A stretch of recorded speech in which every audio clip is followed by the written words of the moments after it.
약물 복용하고 롤스로이스 몰다가 지나가는 사람을 쳐 뇌사 상태에 빠뜨린 20대 남성은 정상적인 치료로 약물을 맞은 거라고 주장하고 있습니다. 그런데 저희가 취재해보니 경찰은 이 남성이 사고를 낸 당일 수면 마취제 등을 한 번 맞고 깨어나자 바로 또 한 번 더 맞은 걸로 조사했습니다. 피부 시술로 2번 연속 수면 마취제를 맞는 건 일반적이지 않다고 전문가들은 입을 모읍니다. 먼저 송승환 기자입니다. 롤스로이스 운전자 신모 씨는 약물을 과다하게 맞았다는 혐의를 부인했습니다. 약물 과다 투약하신 거 아닌가요? 아닙니다. 하지만 경찰은 신 씨가 사고 당일 2번이나 수면 마취제 등을 맞은 사실을 파악했습니다. 경찰에 따르면 신 씨는 지난 2일 오전 10시 30분쯤 서울 압구정역 근처 의원에서 피부 시술을 받았습니다. 얼굴이 따갑다면서 수면 마취를 해달라고 했습니다. 병원은 수면 유도제와 신경 안정제 주사를 함께 놨습니다. 낮 12시쯤 깨어난 신 씨는 다른 시술을 더 받겠다고 했습니다. 병원은 오전과 같은 약물 2가지의 피로회복제를 넣어줬습니다. 그 수면 마취를 2번 연속이나 한 거네요? 예, 그렇습니다.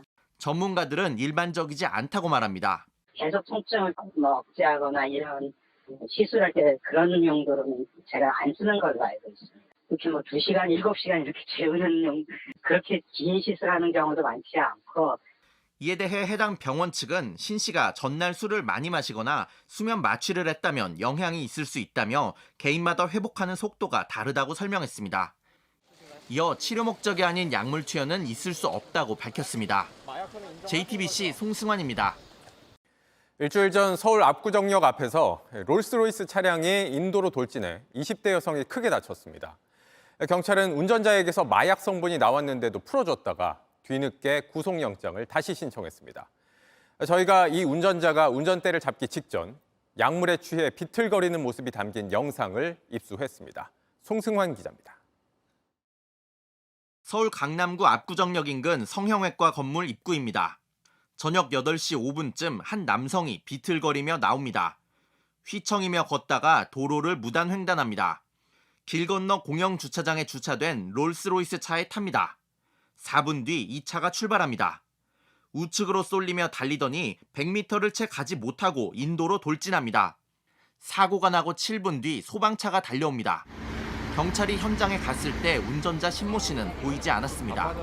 신 씨는 잠시 뒤 나타났고 경찰은 도주 우려가 있다고 보고 체포했습니다. 마약 간이 검사에선 마취제로 쓰는 케타민 양성 반응이 나왔습니다. 하지만 경찰은 체포 17시간 만에 신 씨를 풀어줬습니다. 신 씨가 지난달 31일 수술을 받으면서 의사가 처방한 케타민을 투약한 것이라고 주장했기 때문입니다.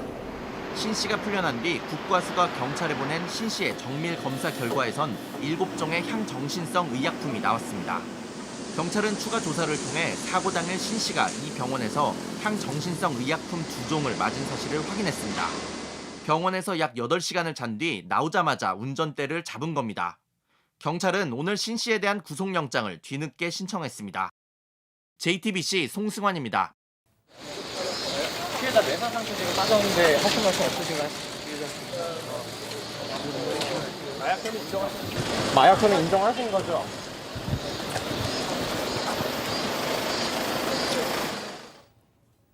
저 와중에 또 지각을 했어요, 또. 맞습니다. 영장실질심사가 오늘 오전 11시에 잡혀 있었습니다. 그런데 신 씨는 11시 9분에야 모습을 드러냈습니다. 그러니까 심사에 지각을 한 걸로 보이고요. 그래서인지 뛰어왔습니다. 현장에 대기 중인 취재진을 피해서 빠른 걸음으로 법정으로 향했습니다. 그리고 11시 50분쯤에 영장심사 마치고 나왔는데요. 피해자에게 죄송하다 이런 얘기했습니다. 이외에 최근 마약 투약 여부 이런 다른 질문에는 답하지 않았습니다. 영장 심사하면서 지각한 사람은 참 드물 겁니다. 예. 첫 번째 사건 체크포인트 짚어보죠. 마침내 드러낸 얼굴입니다. 신우준입니다. 신우준. 이제 보도도 다 나오고 있어요. 그런데 자기 얼굴을 공개했더라고요, 자기가. 실명하고 얼굴을 이제 인터넷 인터뷰하면서 공개가 좀 됐는데 좀 우리가 주목해야 될 부분이 적극적으로 자신에 대한 어떤 이 사건 얘기를 좀 하다가 본인한테 불리한 얘기가 나오면 그때부터는 말을 하지 않거나 좀 소극적으로 답변하는 모습이 보입니다. 특히 사고가 났을 때 정신을 잃었다 이런 식으로 얘기를 하고 이 마약류 관련된 거 이것도 사실은 증거 관련 증거들 다 내가 제출했다라고 얘기를 하고 있는 상황인데 좀 눈에 띄는 부분은 피해자의 피해 부분이라든지 이 피해자에 대한 사과 부분 이런 부분은 거기선 담겨 있지 않았었어요. 뭐 뒤에 기자들한테는 뭐 그런 얘기를 했다고 하지만 여기 인터뷰 과정에서는 그런 부분은 빠져 있었던 게 좀 눈에 띄는 부분입니다. 자, 불리한 부분에서는 말을 아끼고 적극적으로 자기 유리한 부분에서는 어필을 하고 뭔가 변호사 조력을 받지 않았나 싶은데 말이죠. 자, 그러면 신우준 사고 당시 상황에 대해서 어떻게 본인 입장을 얘기했는지 직접 들어보시죠. 사고가 나서 저도 거기서 기절을 했던 것 같고 일어나서 제가 내렸었을 때는 피해자분이 그 제 차 앞에 밑에 있었습니다. 그래서 구호 조치를 이제 바로 하고 본인이 구호 조치를 했다고요? 예, CCTV 영상이 있습니다. 네, 저도 봤어요. 저는 이제 기억이 잘 안 나는데 형사분께서도 말씀을 하시더라고요. CCTV에 구호 조치를 했다고요? 건물 이제 자재 물들을 옮기고 119에 신고를 이제 하려고 했었는데 핸드폰이 이제 안 보였던 겁니다. 핸드폰이 안 보였다고요? 본인 사고 현장에서 누군가와 전화를 하지 않았습니까? 그러고 나서 이제 휴대폰을 찾은 거죠. 그 사고 현장은 왜 이탈하셨습니까? 사고 전에 제가 병원에 있었습니다. 저도 정신이 온전치 않은 상황에서 저도 거기에 병원이 있으니까 이제 병원 원장님에게 막 구호 조치를 그러니까 도와달라고 해야 되는 그때 당시에 너무 저도 경황이 너무 없고 처음 일어나는 일이다 보니까. 자, 유튜브 채널 카라큘라 탐정사무소랑 인터뷰한 장면을 보신 건데 그 소장님, 네. 횡설수설해요. 그러니까요. 이제 그 내용에 보면 대부분은 기억이 나지 않습니다. 아닙니다. 뭐 막 이렇게 얘기를 하던데 아마 지금도 되게 당황해서 이렇습니다. 뭐 이런 얘기를 하던데요.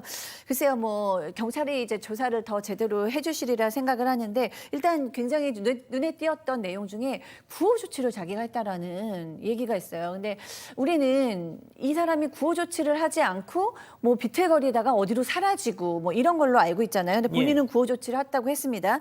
그래서 이 인터뷰하신 유튜버가 구호 조치를 스스로 하셨다고요? 기억이 나지도 않으면서 구호 조치한 건 어떻게 기억이 납니까? 이렇게 물어봤어요. 그랬더니 내가 그때 사고가 나서 저도 기절을 했었었고요. 근데 사실은 사고 현장에 대해서는 기억이 없는데 나중에 경찰이 나한테 얘기해 주기를 당신이 구호 조치를 했습니다라고 얘기를 해줬다는 거예요. 그래서 나는 내가 구호 조치한 것을 그렇게 들었다라고 얘기했습니다.